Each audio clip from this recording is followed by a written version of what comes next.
సంపద సృష్టికి AP CM Chandrababu కొత్త నిర్వచనాలు ఇస్తున్నారు. ఛార్జీలు పెంచడం, ధరలు పెంచడమే సంపద సృష్టిగా ప్రచారం చేస్తున్నారు. తాము అధికారంలోకి వస్తే మెరుగైన పథకాలు అందిస్తామని, పన్నుల భారం ఉండదని కూటమి ప్రచారం చేసింది.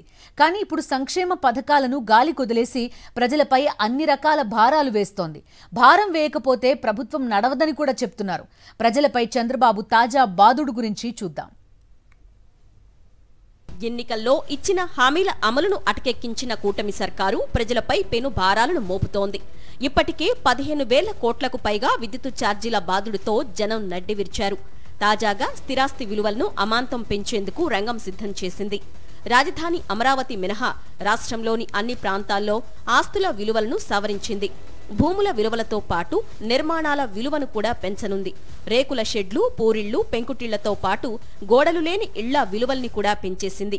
ఫిబ్రవరి 1వ తేదీ నుండి పెరుగుదల అమల్లోకి రానుంది.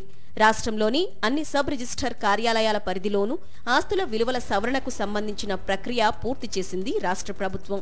జిల్లా జాయింట్ కలెక్టర్ల నేతృత్వంలోని కమిటీలు సవరించిన విలువలను ఇప్పటికే ఆమోదించాయి. అన్ని కార్యాలయాల్లో పెరిగిన విలువల అప్లోడ్ పనులను వేగవంతం చేశారు. ఫిబ్రవరి 1వ తేదీ నుంచి ఆస్తి విలువలు 40 నుంచి 50% వరకు పెరగనున్నట్లు అధికారులు చెబుతున్నారు. మార్కెట్ విలువ కంటే రిజిస్ట్రేషన్ విలువలు బాగా తక్కువగా ఉన్నాయనే నెపంతో అనేక ప్రాంతాల్లో ఈ విధంగా పెంచేశారు. కూటమి సర్కారు అధికారంలోకి వచ్చిన తర్వాత రియల్ ఎస్టేట్ వ్యాపారం బాగా తగ్గిపోవడంతో రిజిస్ట్రేషన్లు మందగించాయి. దీంతో రిజిస్ట్రేషన్ల ద్వారా ప్రభుత్వానికి వచ్చే ఆదాయానికి భారీగా గండి పడింది. వైఎస్ఆర్సీపీ హయాంలో ఏడాదికి 10,000 కోట్లకు ఉన్న ఆదాయం కూటమి కొలువు తీరాక 6,000 కోట్లకు పడిపోయింది. దీంతో ఎలాగైనా సరే రిజిస్ట్రేషన్ల ఆదాయాన్ని భారీగా పెంచాలని సీఎం చంద్రబాబు ఆదేశించడంతో 13,000 కోట్లు ఆర్జించాలని రిజిస్ట్రేషన్ల శాఖ లక్ష్యంగా నిర్దేశించుకుంది.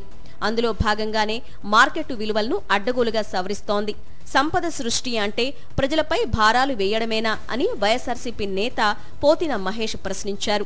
సంపద సృష్టించడం అంటే ప్రజల మీద విద్యుత్ ఛార్జీలు పెంచడం, భూమి రేట్లు పెంచి డబ్బులు లాగేయడం, చలనాల్ని ఇష్టానుసారం వసూలు చేయడం, ఇదా సంపద సృష్టి అంటే? భూముల మార్కెట్ విలువలను పెంచేందుకు ప్రభుత్వం దొడ్డిదారిని ఎంచుకుంది.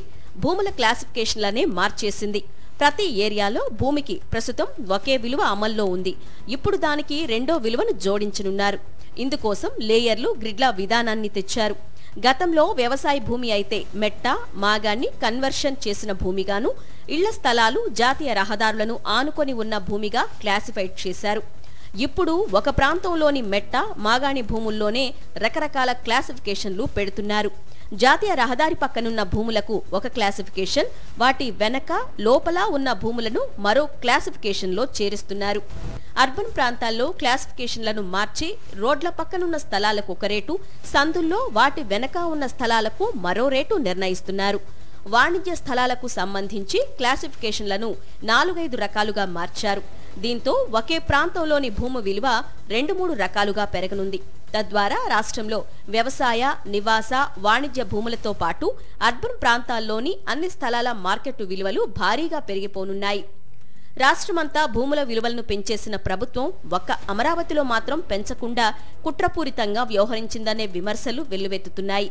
నిజానికి అమరావతిలో భూముల విలువలను టీడీపీ నేతలు కృత్రిమంగా పెంచి అమ్మకాలు నిర్వహిస్తున్నారు. రాజధాని పేరుతో భూముల రేట్లు పెంచేసి హైప్ తేవాలని యత్నిస్తున్నారు. దీన్ని మరింత పెంచేందుకు అక్కడ భూముల విలువలను పెంచకుండా మినహాయించారు. కేవలం రాజధాని ప్రాంతంలో మాత్రమే రియల్ ఎస్టేట్ వ్యాపారం జరిగేలా ఈ నిర్ణయం తీసుకున్నట్లు ప్రచారం జరుగుతోంది. రాష్ట్ర ప్రజల నడ్డి విరిచి అమరావతిలో మాత్రం వెన్నపూస రాయడం ఏమిటని రియల్ ఎస్టేట్ వ్యాపారులు వాపోతున్నారు. చంద్రబాబు సర్కారు వచ్చిన తర్వాత అమరావతిలో రియల్ ఎస్టేట్ బూమ్ వచ్చేసిందని చెప్పడానికి విశ్వ ప్రయత్నాలు చేశారు.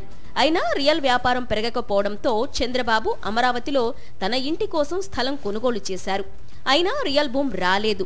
రాష్ట్ర వ్యాప్తంగా మార్కెట్ విలువకు అనుగుణంగా స్థలాల ధరలు పెంచుతున్నామని చెప్పిన చంద్రబాబు అమరావతికి మాత్రం మినహాయింపు ఇచ్చారు. అమరావతిని ప్రమోట్ చేయడానికే రాష్ట్ర ప్రజలపై భారం మోపేందుకు సిద్ధమయ్యారంటూ విమర్శలు వెల్లువెత్తుతున్నాయి.